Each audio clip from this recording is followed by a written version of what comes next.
की रानी थी। यहाँ तक कि उसका पति राजा क्षयर्ष उसके रहस्य को नहीं जानता था। एस्तेर यहूदी थी। एस्तेर का रिश्तेदार मोर्दकै महल में कार्य करता था और उसकी देखभाल भी करता था। के सलाहकार हामान ने एक बड़े इनाम को प्राप्त किया। वो बहुत घमंडी था। मोर्दकै के सिवा हर कोई उसके आगे सिर झुकाते थे। हामान अपमानित हुआ। उसने मोर्दकै और सभी यहूदियों को मारने की प्रतिज्ञा की।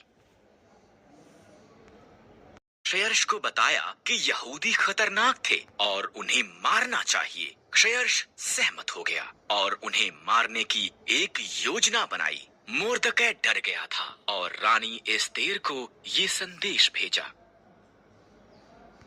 उनको बदल, मोर्दकै ने कहा। अगर मैं उसके निमंत्रण के बिना जाऊं तो वो मुझे भी मार देगा। एस्तेर ने जवाब दिया। शायद तो इसी पल के लिए रानी बनाई गई थी, मोर्दकै ने कहा।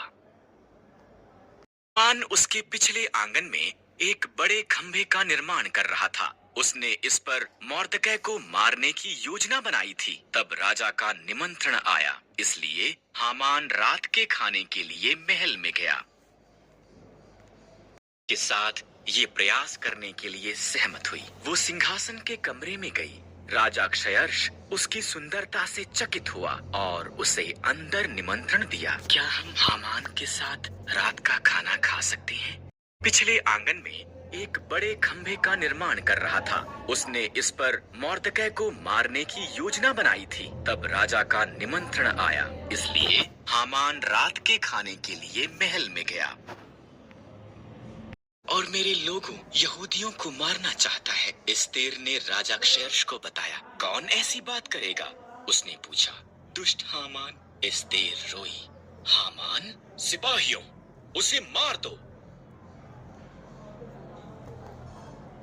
हामान उसी खंभे पर टांग दिया गया जो उसने मोर्दकै के लिए निर्माण किया था। एस्तेर के कारण यहूदी बचाए गए थे। उन्होंने एक बड़ा त्योहार मनाया जिसका वो आज तक भी जश्न मनाते हैं।